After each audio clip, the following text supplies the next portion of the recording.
At Profile Growing Solutions, success is what we grow best, partnering with growers to optimize inputs and strengthen plant performance. Walking alongside you to deliver growing solutions for every scale, for every step, and for every type of grower. Solutions like Hydrofiber, an innovative and highly engineered media that grows better plants for better margins. And Floracan, controlled release fertilizers, high-quality nutrition that ensures a steady supply of nutrients for more consistent plant growth quality. Ready to start growing a more successful season? Learn more at profilegrowing.com.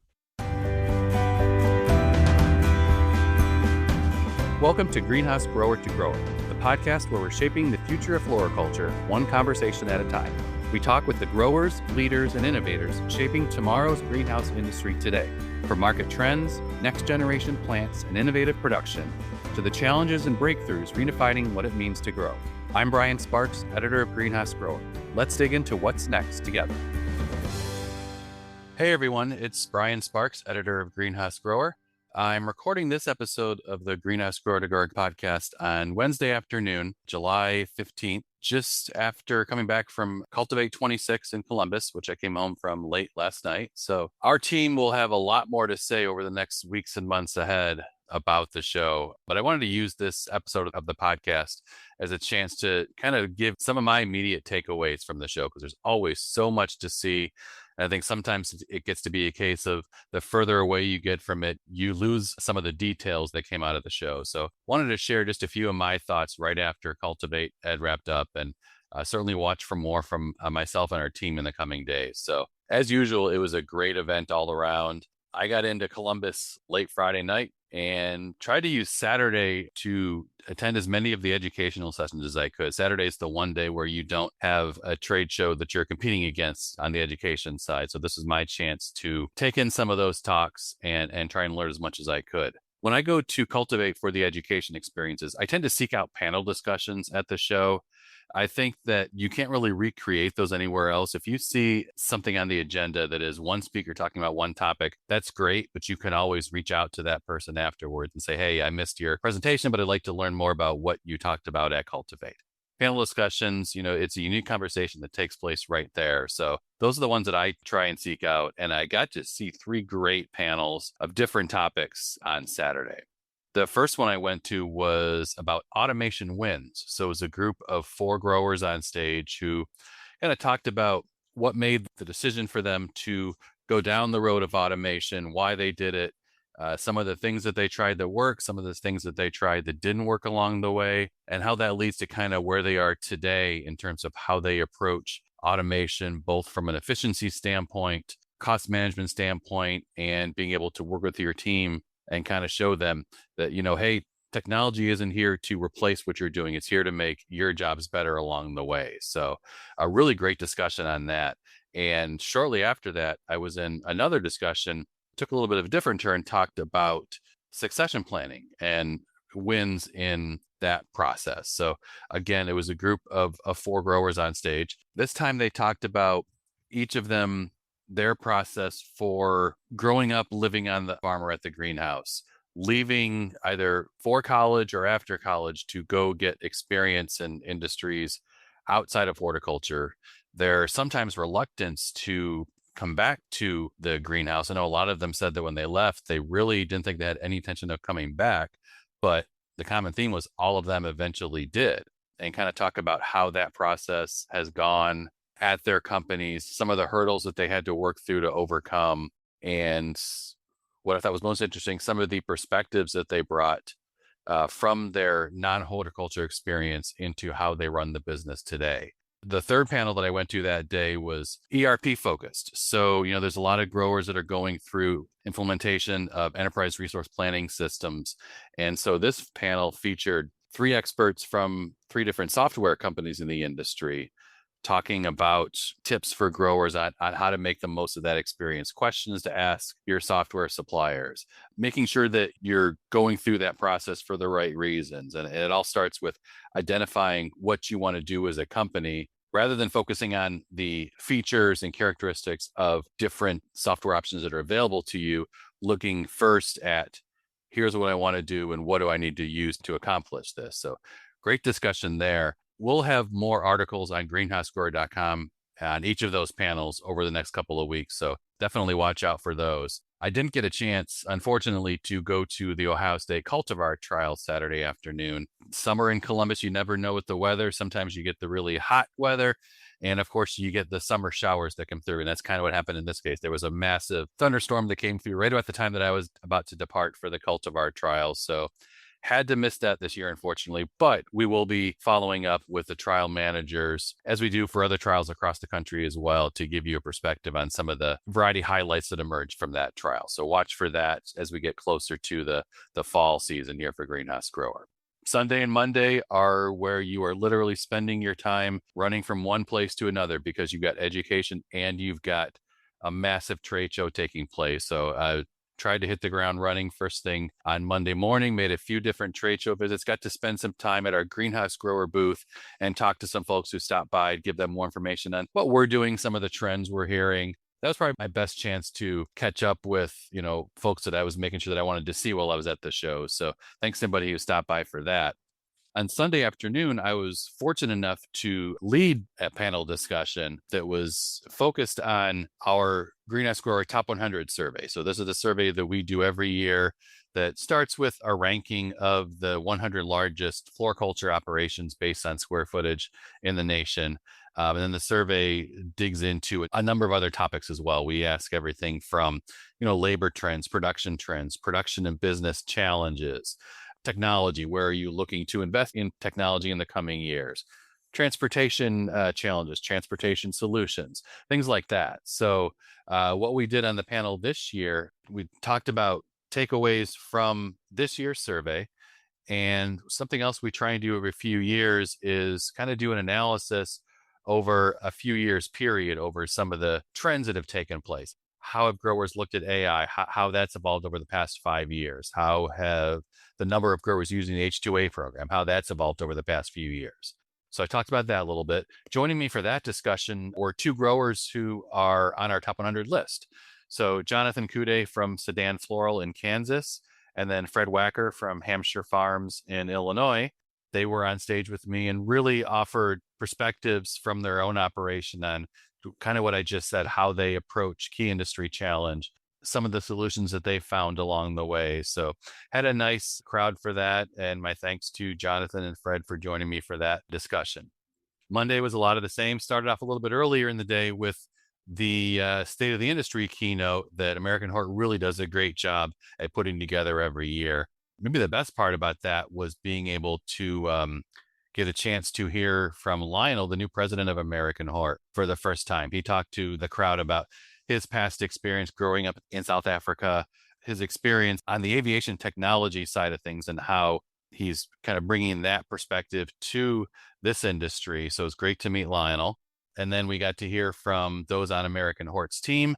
Matt Micah, who's more focused on the regulatory and policy side of things. Obviously, that's an interesting topic to have to look into in a year like this. So he gave an update on where we stand as we get closer to the midterm elections, but not just the political side of it, more about how American Hort is focusing on some of the key issues that are facing this industry as they navigate through folks either retiring from political office or being primaried in their states in some cases, and what that'll eventually lead to a lot of new faces coming in. Just the past few years, there seems to be constant turnover on Capitol Hill with representation. So they've, I credit the American Hort team. They've got a challenge that seems to be constantly in front of them, but they do a great job at really voicing the thoughts of this industry, whether it's labor, whether it's research, anything that involves horticulture, and making sure that that floriculture and horticulture in particular is part of programs like the new Farm Bill, for example. They highlighted the fact that this year seems to be a greater focus on this industry than there has in several years on a Farm Bill that will hopefully take place. I think it's been since 2018 that there was a new Farm Bill passed. So Matt was followed by the economic outlook from Dr. Charlie Hall, Texas A&M. I always tell people Charlie is about the only economist that I can think of that you look forward to hearing from. He can make an hour-long presentation, both informative and entertaining. And Charlie did a lot of that during his presentation, giving an eyeball on where the industry is right now a little bit of a slowdown from the past year. Actually, not even a slowdown, but just kind of growing at a slower rate than what we may have seen over the past couple of years. Still stronger than where we were as an industry back in 2019, but kind of looking at where we might be going further as an industry. So a lot of great perspectives from Charlie there. Again, you'll be able to learn more about Charlie's thoughts and others on greenhousegrower.com over the next couple of weeks. So the rest of Monday was a lot of like Sunday, a lot of trade show visits, a lot of great conversations that took place. We were able to end the day with an event that I know that I'm always excited to be involved in. That's Greenhouse Growers Evening of Excellence event. That's the chance where we get to recognize growers, breeders, technology companies, and several other people, organizations, and companies that do great service for the floriculture industry. We present 8 awards at Evening of Excellence every year. I'll let you go to greenhousegrower.com to get a closer look at all the winners and how we come up with the winners every year. But it's great to present our Head Grower of the Year award. That's how we end the night in most years. To Juan Ponce and Metrolina Greenhouses. A lot of love for Juan in the room there. And, as soon as you meet Juan, that you're in for a great conversation. I actually ran into Juan the night before at one of the hospitality events that was taking place. It was hard to not tell him that I knew at the time he was going to win the award. But as we were having a conversation, he told me that he had already reached out to the other head growers who were finalists with him for the award, reached out to them and said, hey, if I win, great. If any of you win, that's great as well. Let's be able to learn from each other. And I appreciate and respect both of you. So want to keep up that conversation. That kind of tells you the person that Juan is. And even, as he came up on stage to accept the award, how humble he was and how much credit he wanted to give to the team around him. And then some of the other awards that we presented, Spring Creek Growers, another great company out of Texas, won our Operation of the Year award. Again, very humble in their acceptance and just, looking forward to not just where they are now, but what they can do in the future. We gave 3 different variety awards for excellence in breeding over the past year. So it was great to recognize some of the breeders that are really coming up with great plants that we hope will, find a home in this market for quite a long time. We were able to recognize Hans Hansen at Walters Gardens with our Industry Achievement Award.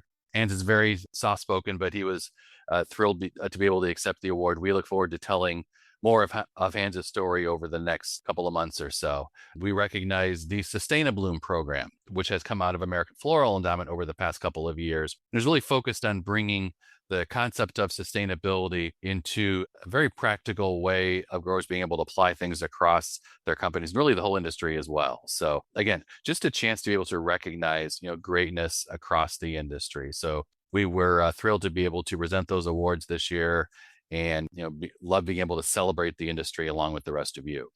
As we got into Tuesday morning, we started bright and early with our team with our Future of Floriculture breakfast. This was an event where we invited growers to talk about, as I just said, the future of the industry, specifically with a technology focus, but kind of also get perspectives on how you can build your team and how you recruit and then enhance the next generation of talent coming into the industry. Want to thank our sponsor for that breakfast, Growmentum, as well as our panelists who were on stage, who kind of gave their perspective on what's happening with technology at their company, some of the gaps that they see when it comes to technology, but really how they look at technology as a solution for their company and their team as well. So a great discussion there. Spent the rest of Tuesday trying to run around and catch up with as many of the folks on the trade show floor who I hadn't had a chance to talk to yet. Usually what happens is I make a list on Tuesday morning of everybody who I haven't seen yet that I want to see yet, realize right away that list is going to be way too long. So I apologize for anybody that I wasn't able to talk to while I was there. If you go to Cultivate Every Year, you know how that goes. So if I did get a chance to talk to you, great. If not, look forward to continuing our conversations down the road here. Like I said, got a chance to see maybe not as much as I would have liked to have seen on the trade show floor, just because you're kind of going from one place to another. But talking to some of the folks at a company like TTA ISO, for example, they went through a merger within the past couple of years. And this was one of their first chances to really showcase the best that each company brings when it comes to automation technology. So they're really focused on bringing growers, and I should say growers of all sizes, new tools and new ways to automate their facilities. Talk to the team at Wadsworth Controls, kind of doing the same thing. They've got a lot of different options that are out there that, again, are focused on growers really of all sizes and being able to take, some of the next steps in terms of how they implement environmental control systems into their facilities. On the plant production side, caught up with the guys at Fine Americas and, looked at some of the new things that they're working on. Can't talk about all that yet, but they've got some exciting things coming down the line. Catching up with software companies and just really hearing about both software and AI and how, that is continuing to become such a critical tool for the industry. One of my colleagues on the Greenhouse Grower editorial team, Marissa Reyes, she was focused more on the plant and breeding side of things. So I definitely want to make sure that I bring in Marissa for this conversation over the next couple of weeks. She spent a lot of time catching up with some of the leading plant breeders across the industry. And boy, you walk around the trade show floor and you see so much beauty on display. So I'll get Marissa's perspective from that here in the near future. So I want to throw out some thanks to a couple of folks as we wrapped up this insanely busy weekend, as it always is. So our team at Greenhouse Grower and Meister Media Worldwide, you might see us on stage, and that's all well and great as we talk to folks in the industry. There's also a lot of work that goes on behind the scenes to make those things happen. So credit to our sales team, our events team, our graphic design team. I do want to do a special shout out here to our graphic designer, who is kind of a jack of all trades. He puts together he starts with the print layout of each magazine each month, but he also does our video editing, our podcast editing. If you were at Evening of Excellence, he puts together all the videos that you see. So such a lot of work that goes on behind the scenes for all of these events that we do. So credit to our team internally here at Greenhouse Grower. To the panelists that joined me for both the Top 100 discussion and the Future of Floriculture discussion. And then for everybody who came to all of these events, we hope that you found some value attending those and look forward to continuing to have those conversations. I mentioned at the beginning that we'll have a lot more coverage of Cultivate over the next few days, weeks, and even months in some cases. We typically start with some of the more newsy elements that come out of the show. So for example, recapping Charlie Hall's State of the Industry presentation. I'll do a recap of the panel discussions I was in. We'll also put together slideshows. There's always so much to see there. So you have the new variety showcase, for example, the new product zone. The Garden Center Group puts out their Retailer's Choice Awards. So these are just some of the things that you'll be able to see as we post content about these great parts of Cultivate over the next couple of weeks. And then, as we're having conversations, with folks, there's a lot of longer term ideas that come out of Cultivate too. So, a lot of the content that you'll see from Greenhouse Grower, both in print and online and across all of our other platforms, comes from Cultivate. So watch for more of that in the near future. Kind of want to wrap up this episode with wanting to hear from you. So if you attended Cultivate and you're listening to this, would really love to hear about what your experience was like, whether you were a first-time attendee or whether you've been to Cultivate for many years. What were some of your key takeaways from the show? Please reach out to me. My email address is bdsparks, B as in Brian, D as in David Sparks at meistermedia.com. Love to hear more from you.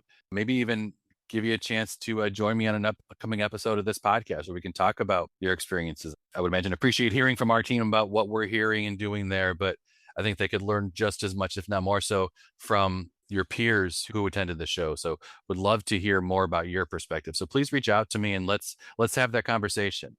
In the meantime, thanks for listening to this episode. Again, Cultivate's always a very fun but packed event.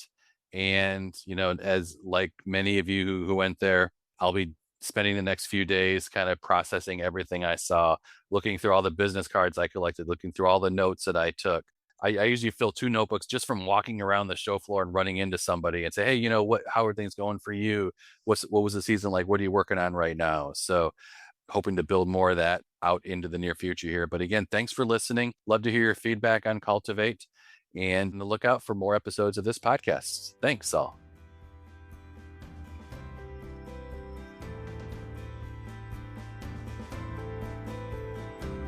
Thank you for joining us. You can learn more about this and other topics at greenhousegrower.com, and you can also follow Greenhouse Grower on LinkedIn.